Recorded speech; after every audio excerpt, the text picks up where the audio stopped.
Yeah.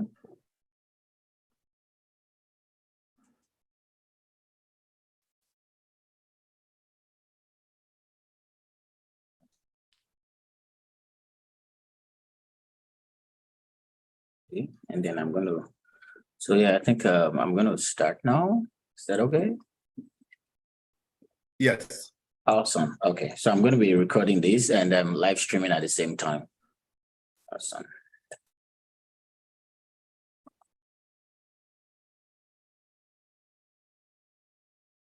Okay.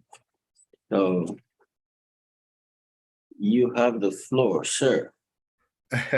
Thank you. And welcome everybody to this roundtable.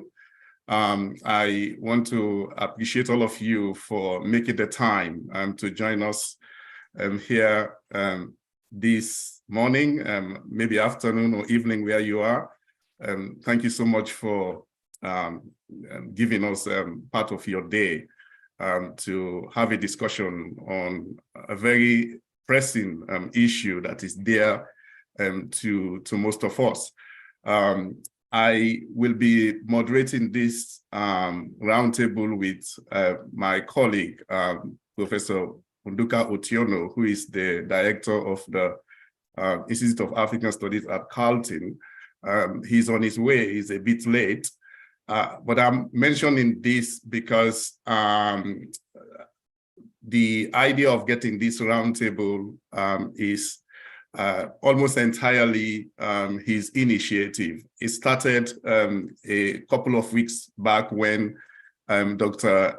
Yusuf Hassan reached out to me to see what I can do here at York University. I am the coordinator of the African Studies program to raise attention here at the university, but also in Canada about the crisis in Sudan. And I told him that I am going to reach out to Dr.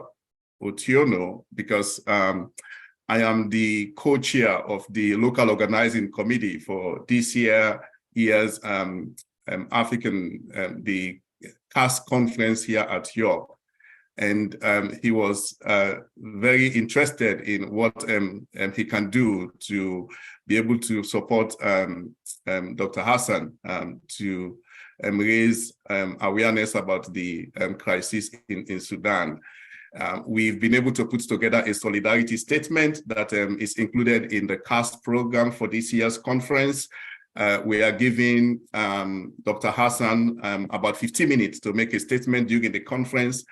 And then Dr. Otiono thought that we could put together very quickly a roundtable. So it is all to his credit that we are able to organize this in a very short time. And I want to thank our distinguished roundtable speakers. We got to them at a very short notice, and they were all very willing to make the time to contribute to this conversation. It is an important topic, but also a very sad topic. I wish we were coming together to talk about what was not too long ago on the horizon for the people of Sudan in terms of their revolution, in terms of their fight for freedom, democracy, and peace. But it is a very sad turnaround. So it is a topic that is somber to almost all of us. But I think it's good for us to come together to hear from our speakers and to get into this conversation about this crisis in Sudan and see how we could be able to increase more attention to it to be able to get the appropriate response and hopefully to get quick and lasting political resolution to the crisis. So in terms of our format for today, I'm going to briefly introduce our speakers, and then each of them would provide an initial submission of about 7 minutes in the first round. We will have another round for them to make another 7 minutes submission. And then I would interject, and I'm sure Dr. Otiono would be here with some questions for them. After their responses, we would open it up to all of you to make your comment and to pose questions that you may have for the speakers. Okay, so let me briefly introduce our speakers. I'm going to introduce them in the order that they will speak. So I'm going to begin with Dr. Yusuf Hassan, who is going to speak first.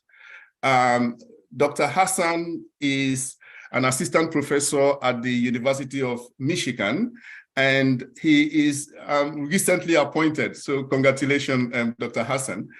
He's also an associate fellow with the Harriet Tubman Institute for the Study of Africa and the African Diaspora at York University. He is also a distinguished fellow at the School of Information Sciences and a faculty affiliate with the Center of African Studies at the University of Illinois Urbana-Champaign. The next speaker will be Dr. Khalid Midani, which I have the privilege to introduce because he was my professor when I was studying at McGill, and he was my supervisor. So I am very pleased to introduce him here this morning. Dr. Madani is an associate professor in political science and Islamic studies, and he is also the chair of the African Studies program at McGill University. His research focuses on globalization and the political economy of Islamist and ethnic politics in Africa and the Middle East. He is the author of a recently published book titled Black Markets and Militants, the Informal Networks in the Middle East and Africa. And that book was the winner of the American Political Science Association Best Book in the field of Middle East and North African politics by a senior scholar. The next speaker I'm going to introduce is Dr. Nesreen Elamin, who is an assistant professor in the Department of Anthropology and African Studies at the University of Toronto. Her work investigates the connection between land, race, belonging, and empire making in Sudan and the broader Sahel region. She uses land and the struggles over land and as a lens through which to examine state surveillance and Sahelian migration, as well as Gulf Arab corporate investment and political interventions in Sudan and neighboring countries. Last but not the least, we have Dr. Kon Madut, who is a part-time professor at the Faculty of Social Science at the University of Ottawa. He is a member of the Canadian Sociological Association and the American Sociology Association, and is an associate member of the Taos Institute. He has published in several peer-reviewed journals, and his work focuses on the discourse of ethnic politics and identity issues in Canada and South Sudan. As you can tell from the bio, we have a very good lineup of distinguished speakers that I'm sure are going to do justice to this topic today. I'm going to open it now for our speakers to make their initial submission, and I will call on Dr. Yusuf Hassan to start us off. Thank you. All right. Yeah, thank you very much, Mohammed. And I would like to begin, by thanking the African Studies at Carleton University and the African Studies at York University and McGill University as well for convening this roundtable on the very urgent situation in Sudan. And of course, I would like to thank Professor like Otieno on basically organizing this, like this round table and suggesting it in the first place. And I also would like to thank my co-panelists and the audience for joining us today in this discussion. Perhaps I would like to begin from the title of the roundtable itself, the crisis in Sudan. And I would like to interrogate the idea of crisis itself as a category and as a concept and as an idea that has been pretty much at play and at the center of a lot of scholarship and political discussions and debates around Africa and around Sudan as well. And this is for many reasons, because Sudan is said to be in crisis for a very long time. Perhaps we can go back to the beginning period, like post-independence, and like my colleague Professor Madani, he will talk probably about that in terms of the effects of colonialism, but also the recent war perhaps is the most devastating and severe form of the manifestation of that crisis. And also, as an African scholars, and as Sudanese scholars as well, we can also relate to the dominant narratives about Africa as a continent that is actually in a persistent state of crisis. So in rethinking crisis as a category, crisis is often invoked to donate actually certain claims about truth, and state of affairs and diagnosis of the present, of the current moment that we live in. And when we talk about crisis, we imply certain comparative judgment towards a specific norm. But the question becomes crisis compared to what? What is state of norm, right? And I think that African studies has a lot of literature that shows how crisis is actually mobilized to show how conflict and disorder generate new norms. So it becomes really the new norms, after crisis. And specifically in the case of Sudan, for example, the narrative of crisis legitimized the rapid support forces, one of the parties, like in the current conflict, as a state paramilitary group and part of the state apparatus for border control.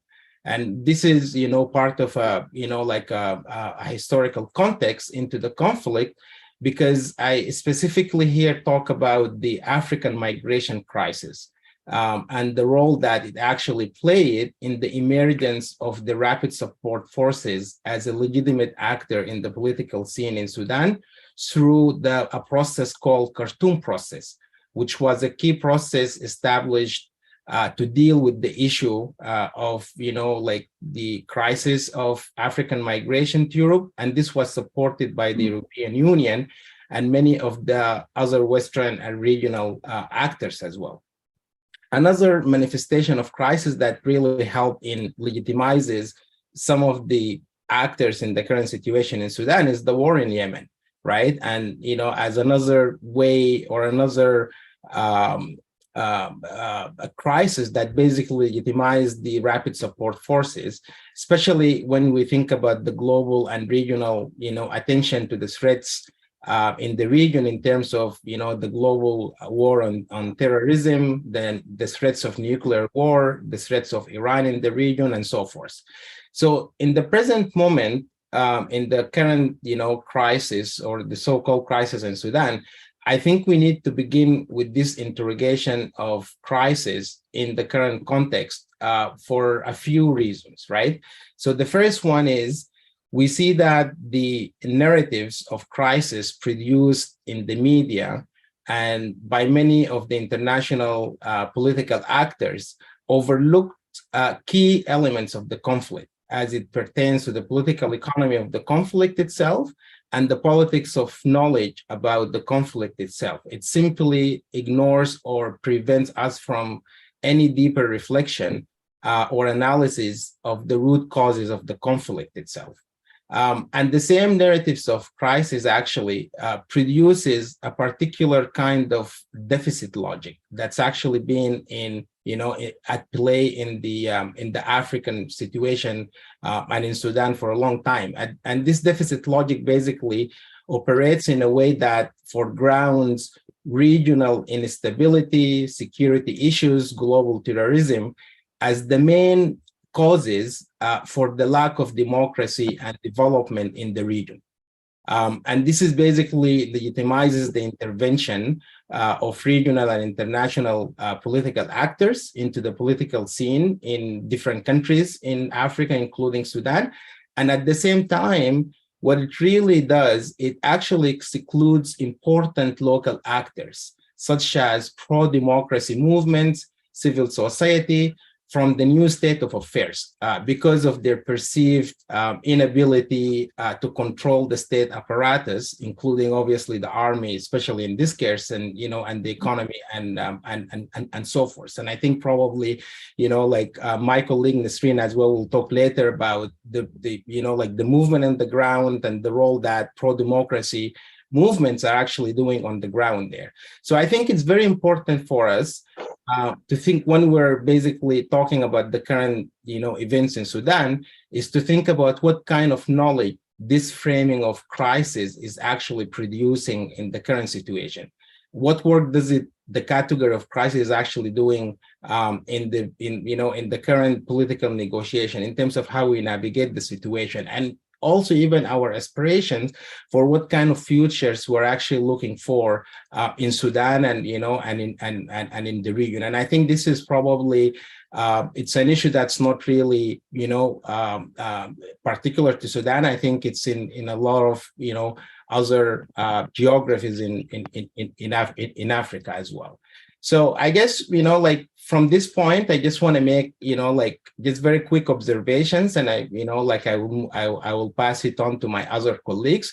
But I think the first observation that I would like to make is basically at the core of this issue and the conflict that's currently taking place in Sudan is the issue of democratization and the vision for economic and social development in Sudan.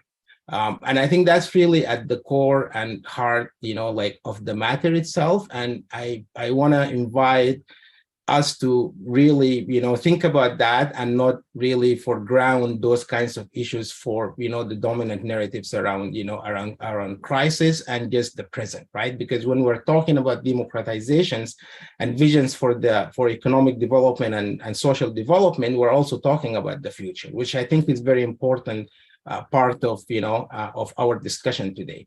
The other thing as well, let's not forget also that a key element of the current conflict is basically the two parties who are in the conflict now, the army and the rapid support forces. Both of them are actually seeking political legitimacy, right? And this is something that they've been trying to do since the uprising in 2018. In so many different ways through, the involvement in the transitional period, then, the coup in October 2021, and recently with the war. So it's really a struggle for political legitimacy because we know that on the ground, they don't have any, civil society or political movement behind them. They really lack political legitimacy on the ground. Right. And this is something that, was very clear from the beginning.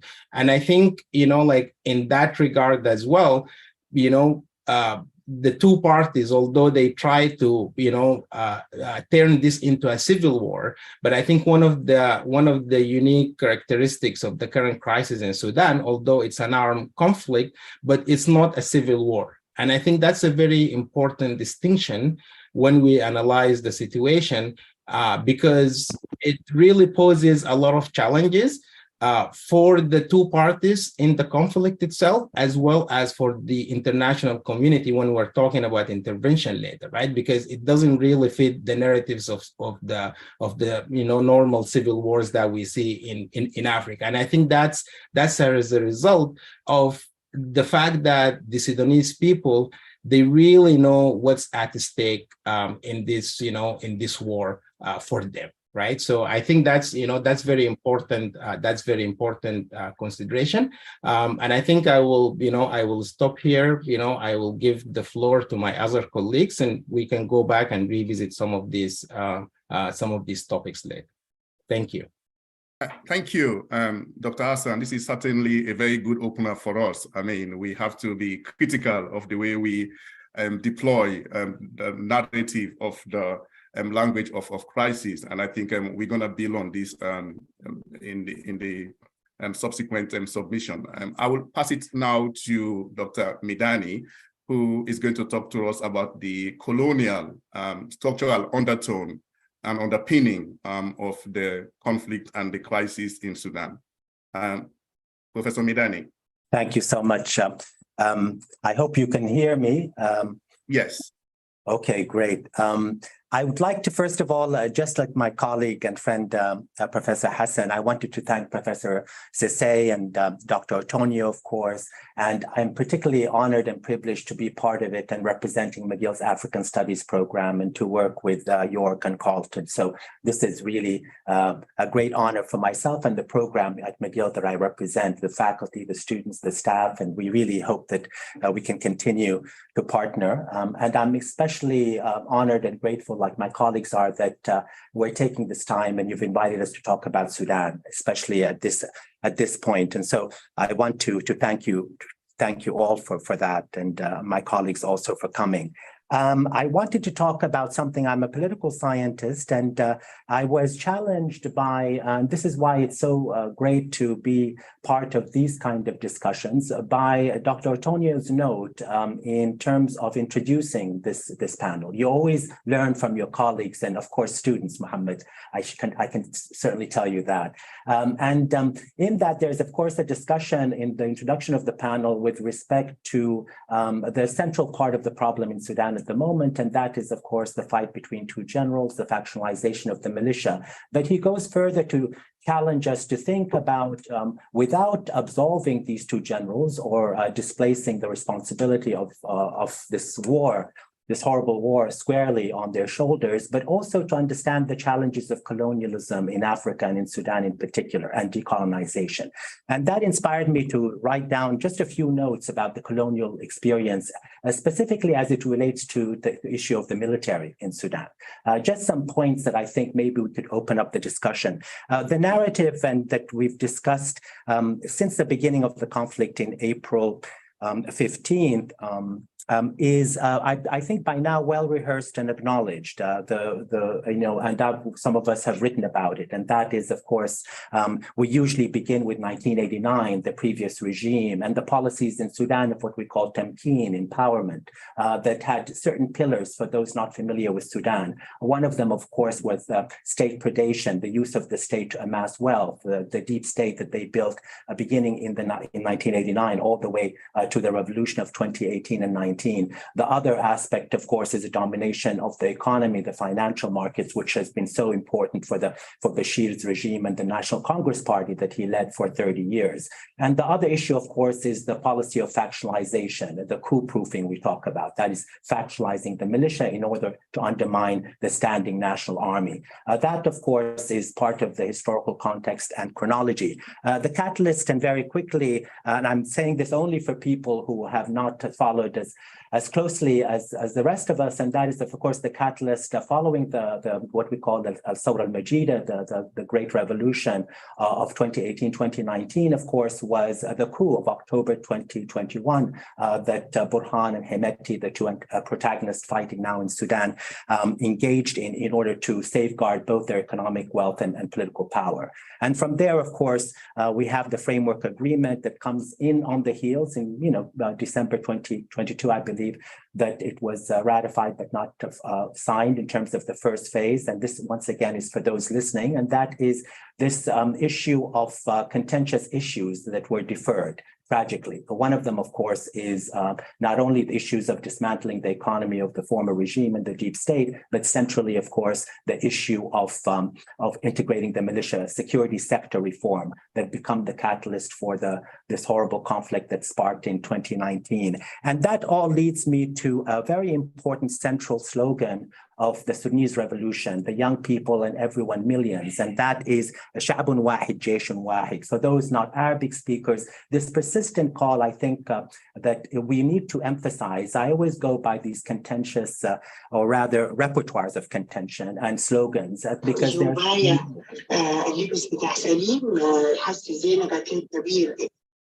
Thank you for that. I think that's a encouragement. Shukran. That central issue is what I want to talk about very quickly. I tend to and that is that this call for one united army.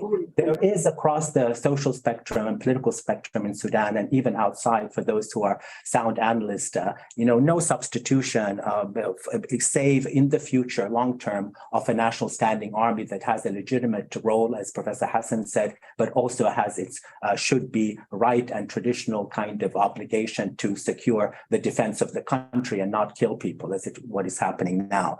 So very quickly, I kind of asked myself, encouraged by this panel, what are the main elements associated with why the national army in Sudan is so weak, and what is the origin of these paramilitary militias in Sudan?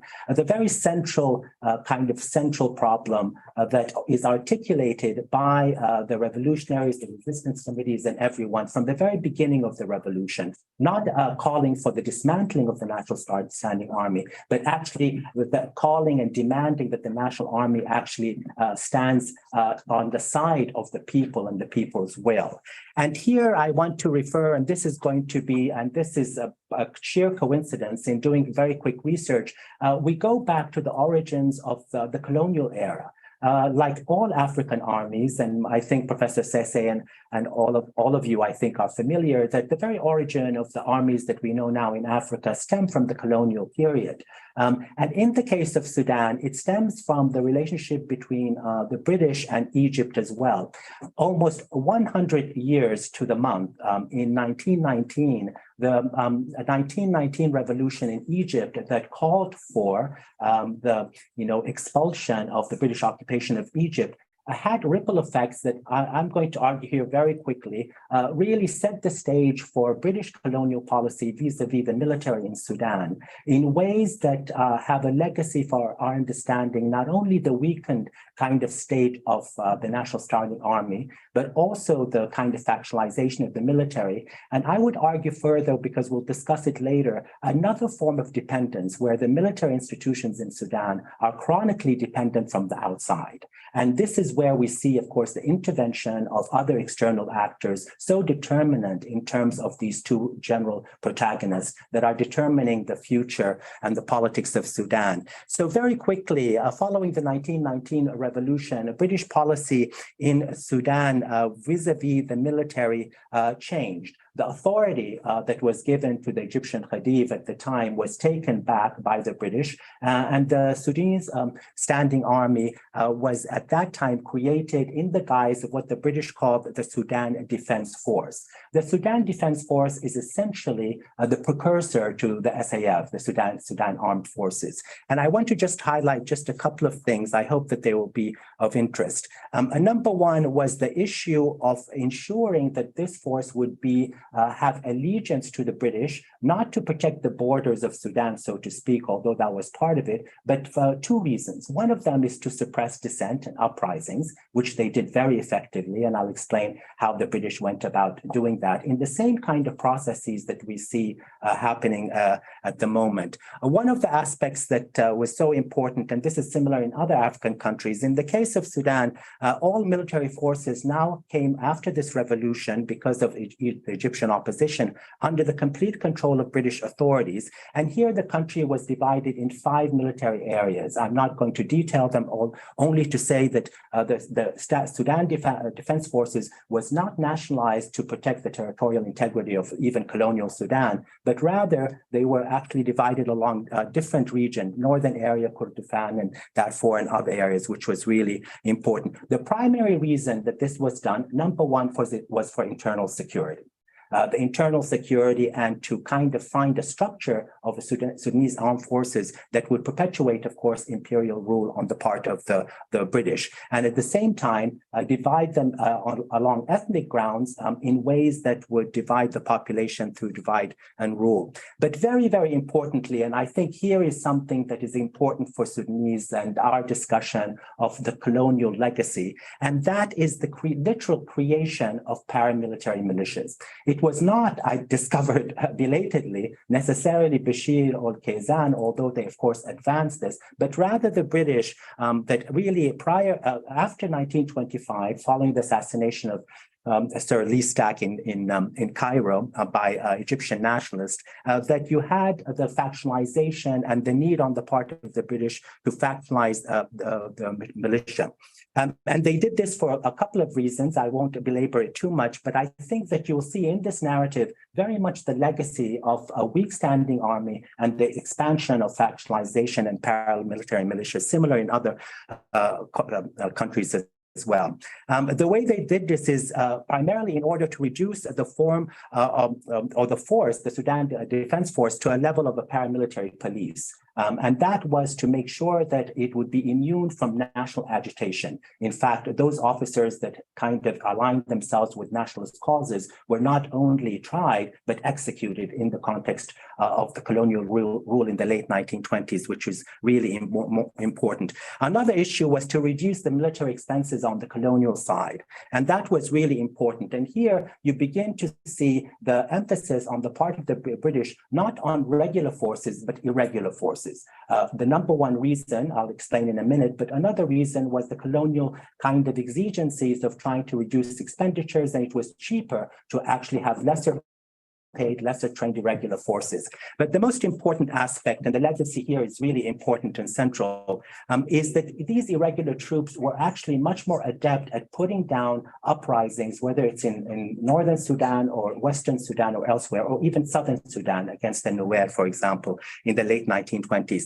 And here, irregular troops were used as mobile units, maybe composed of about 150 to 200. And here we see the remnants and the style and strategy and structure of the rapid support forces. In fact, the British conceived them as support forces to the British officers themselves that manned the colonial army in Sudan. Here you have a policy of not only undermining the national standing army, but also by the late 1920s and certainly by the 1930s, the use of mobile so-called rapid force units in order to undermine and put down dissent, which was really important. These were tactical mobile units that were used in the same way, unfortunately, that we see Hemeti. They were also deployed to engage in street battles in the same way as against, for example, protesters, nationalist protesters in Sudan in the Gordon Memorial College, in addition to other regions in the country, which is really important. That becomes an important legacy. I want to conclude with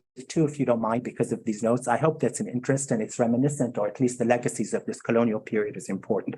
One of them is how these soldiers were recruited and how that was so important in terms of the colonial period. Now, these were units that were irregular but recruited along ethnic lines, and that becomes a really important aspect. But in addition to ethnicity, usually routinely they were actually recruited from less developed areas. In other words, the financial incentives of the poorer regions of Sudan, where people were looking, or young men looking for opportunities, is very reminiscent of the kind of recruitment drives that Hemeti and his brother employ, which is really important to keep in mind. In addition to that, they utilized the closed district ordinance, for those of you familiar with Sudan's history, that divided the South and the North in terms of legally, in terms of trade and cultural exchange. They utilized that in the army. The army itself was divided along ethnic lines. As one British officer put it, that was to avoid the possible repercussions of periodical contact between the pagan Nuba and the Mohammedan world of the North. This closed district ordinance that has a legacy of eventually leading or contributing to the partition partition of Sudan in 2011, also was employed in terms of the military apparatus as well. And finally, there is, of course, the role of personnel and the culture of the military in Sudan. One of the biggest problems we have right now, and of course, Sudanese are engaged in it, is particularly those involved in the protest, is this violent battle between their own will and wish for a democracy, and also a wish for Jayshun Wahid, a one army that's professional. Why is it that we have such a politicized army in Sudan, a country that has witnessed 16 attempted military coups, more than any other countries? Without understanding some of the legacies of the colonial period, I think it will be very difficult to do that. This kind of final point has to do with who was actually, employed, or rather recruited at the officer level in Sudan. In the late early 1930s, the British actually closed the #1 military school and academy because it was agitating for independence. That was reopened because of the threat of Ethiopia in East Africa, and they needed to recruit Sudanese officers, of course, below the British officer ranks, which is really important to keep in mind. These were recruited in ways that excluded those nationalist, or what they perceived as radical nationalist agitators. And here, the emphasis on the part of the British was to recruit those who were most loyal, as they put the loyal families into the military apparatus. These came from particular tribal chiefs and local administrators. It is no surprise then that you see Burhan, even more than Hemeti, although Hemeti has deployed, this notion of native authorities as being the singular most important support and constituency as a way to divide and rule, in the same kind of perspective or policies that the British employed in their policy vis-a-vis the military. I want to conclude with a quote by a wonderful Sudanese scholar from whom I learned so much, that I think encapsulates this entire discussion in a way that I would like to leave you with. It's from Ahmed Al-Awad Muhammad, who since the 1970s had been writing and studying the history of colonialism in Sudan as it pertains to the military, and highlighting the challenges, the continued challenges of what I just began with, and that is the Sudanese striving not only for democracy, but also really believing very strongly that without one nation with one standing army, in a way that even political scientists cannot actually eloquently articulate as a form central to state formation, state building, and democratization. As Professor Muhammad put it, since these officers had served under the British officers, and he's talking about the Sudanese military elite here, they had inherited a colonial tradition and outlook, and let their colonial predecessors revert to indirect rule, thus following the most conservative forces of society, tribal chiefs and local administrators. And he is reminding us that these legacies of colonialism, including, and here the agency part is important, a military ideology that's less professional and much more instrumentalist and self-serving, is one of the central legacies that are underpinning and underlying this particular conflict in my country. So I want to stop there. Thank you for the time. Thank you so much, Professor Medani, for such a helpful and a very effective overview of the colonial origin of the Sudanese army and related security institutions in Sudan. And it resonates very well to many African countries. It's a very good segue to Professor Elamin, who is going to talk about the present humanitarian crisis and its impact on the civilian population. Professor Elamin. Yes, can you hear me? Yes. Okay. Yes. Well, thank you so much to everyone for organizing this. I feel really greatly honored to be here. I'm not quite sure I deserve to be on this panel, but I will try to make a contribution here. I've learned from everyone who's already spoken so much. So I want to actually maybe pick up where Dr. Madani kind of ended, because I think part of what we're looking at here is that these two generals are vying not only for political control of the country, but also economic control. So I want to talk a little bit about political economy before then shifting to the humanitarian situation and the response really that is mostly being carried by these pro-democracy forces that Dr. Hassan talked about, neighborhood resistance committees that have filled this vacuum of a kind of international aid community that is for the most part evacuated and ceased operations, especially in the areas hardest hit. And I think part of the argument I want to make in terms of this humanitarian response is that it very much represents the continuation of the popular revolution against this military regime that has sort of imploded and is fighting itself, if you will. So let me start with a historical note here. Britain's colonial parting gift to Sudan was an economy dependent on the extraction of raw materials like cotton and a political system which was constructed to serve the interests of a central Sudanese ruling elite at the expense of other regions and of a rural population that sustained this extractive, export-oriented economy. Some of the initial forms of resistance against the new post-colonial state in the 1950s unsurprisingly came from tenant farmers who organized to demand, among other things, a greater share of profits as cotton prices plummeted. So, for example, a strike took place on a cotton scheme near Kosti shortly after Sudan's independence in 1956, and the state responded with extreme violence. Over 300 striking tenant farmers were shot or suffocated in poorly ventilated detention cells. My father, who was alive at the time, still remembers this incident. A year earlier, Sudan's first civil war had broken out between South Sudanese demanding political representation and regional autonomy and the central government, who had essentially subsumed the South as a quasi-internal colony after it had been sort of ruled separately during colonialism. This 1956 massacre is linked to the Civil War because striking farmers were threatening existing capitalist labor relations that allowed ruling elites to extract maximum profits to fund its repressive campaign against Southern rebels. And I highlight this moment because it reveals the ways state violence in Sudan has long been shaped by the need to reproduce and maintain an extractive war economy that continues to serve elite interests by any means necessary. And I think this helps us hopefully understand a little bit how we got to this point in the way that, for example, the rapid support forces were created to squash dissent, right? In the Darfur region, for example, demands for political representation and development, for example, and so forth, that eventually led to, what happened in 2003 in Darfur, where instead of de-escalating conflicts between over land and other resources, it got escalated by the sort of deployment, the creation of the Janjaweed, who then became the Rapid Support Forces. And so I'm going to skip sort of ahead to the current situation. Since fighting broke out on April 15th, the humanitarian crisis, well, let me not call it a crisis, but the humanitarian situation has deepened and evolved, particularly in Khartoum and in Al Jenaina and West Darfur, but also in Niala, Al Fashir, Al Lubaid, and in other towns and cities. In part because the international humanitarian aid response has been almost non-existent, and that humanitarian assistance and rescue response is for the most part being carried by neighborhood resistance committees.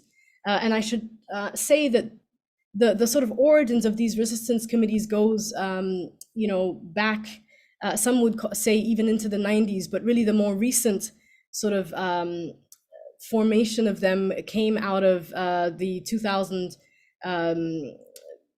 the sort of mid 2013, 11 and 13, where these committees were organizing at a neighborhood level to demand, to mobilize protests against the regime, but also to do things like,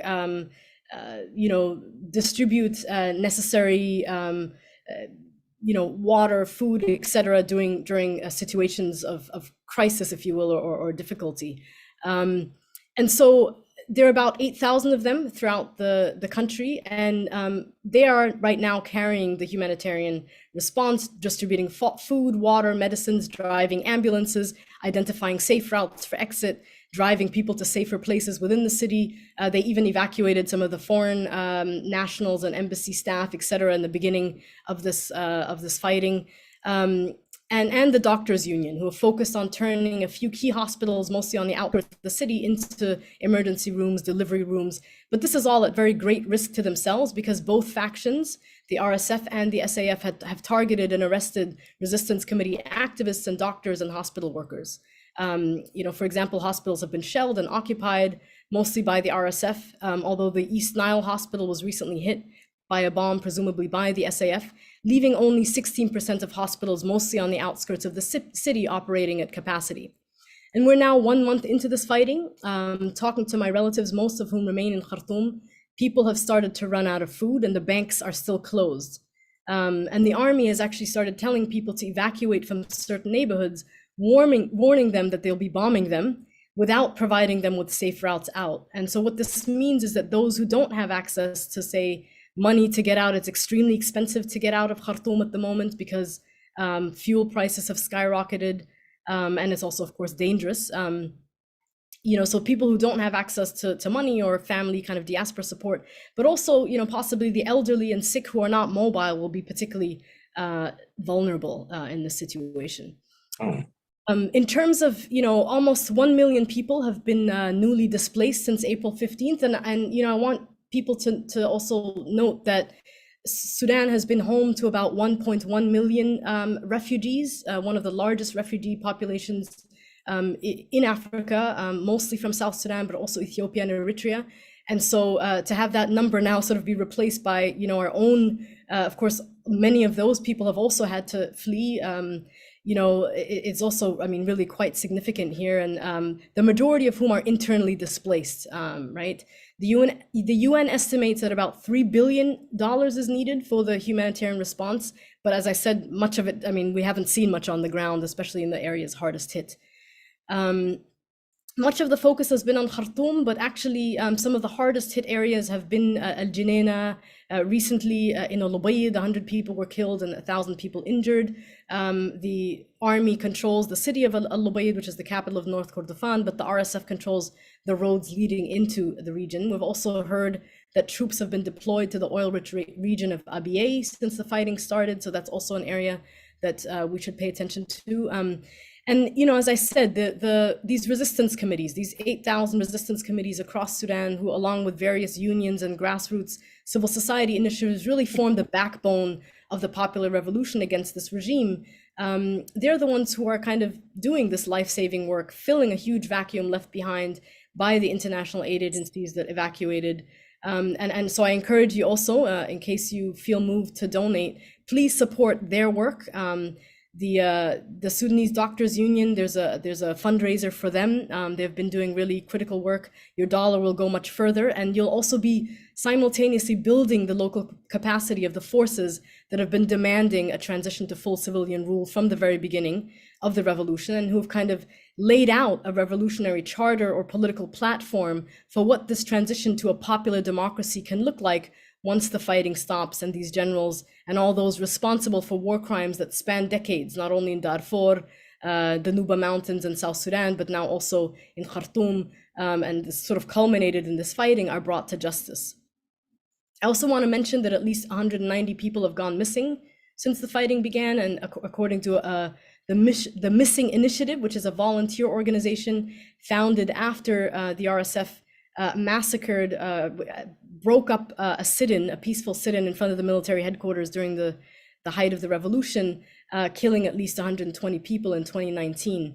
And so they started then, people have continued to go missing even after this massacre. And, a lot of the people missing, some people it is said that the RSF has arrested them for doing some of this critical life-saving work. There's also been reports of the RSF forcibly recruiting people to fight. I want to talk briefly about the border crisis.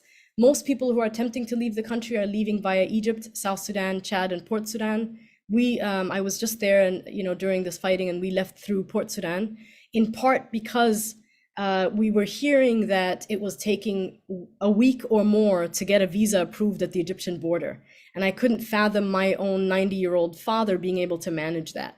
He's got some issues, right? And so the wait has gotten longer, and people stuck at the border don't have access to adequate shelter, food, or water. The last I heard, the Egyptians were processing 7,000, there are currently 7,000 passports being processed at 100 passports a day, which is absolutely ridiculous, right? Why can't the Egyptian government just let people in and allow those that wish to apply for asylum do so later, or at the very least bring in people to expedite this process? And why are there no international humanitarian agencies offering support at the border, right? I hear that there are Egyptian and Sudanese volunteers that are distributing food and water, but again, this is a volunteer effort, right? We left on a huge ship provided by the Saudis that had the capacity to carry over 2,000 passengers in a huge cargo area, and many ships came after that to evacuate mostly foreign nationals. Why didn't any of them bring in food, drinking water, medicines, etc., right? The first ship to do so arrived about 2 weeks after the fighting broke out. I also want to say most people evacuating out of Khartoum are not trying to leave the country per se, they're trying to get to places that are safer within the country. So northern, eastern Sudan, places like Kassala, Dongola, parts of the Jazeera, which is south of Khartoum.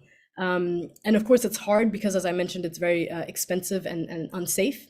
We spent a couple of days before evacuating in my father's village. First we were in Khartoum, then we left to go there. And I just want to briefly mention, we're about to come up to the planting season. It usually begins at the end of May before the rainy season. And because of safety concerns and the lack of availability of inputs, seeds, fertilizer, pesticides, electricity to pump water, it's unlikely to take place. And much of the land in my father's village that people used to farm on was seized by the state under al-Bashir, the regime, and leased to a domestic investor with external Emirati financing. And this has meant that most people have moved out of farming and herding into brick making. But this dispossession is felt most acutely in these moments, right? Where my aunt, for example, doesn't have the reserves of sorghum and beans that she used to have when my family still farmed.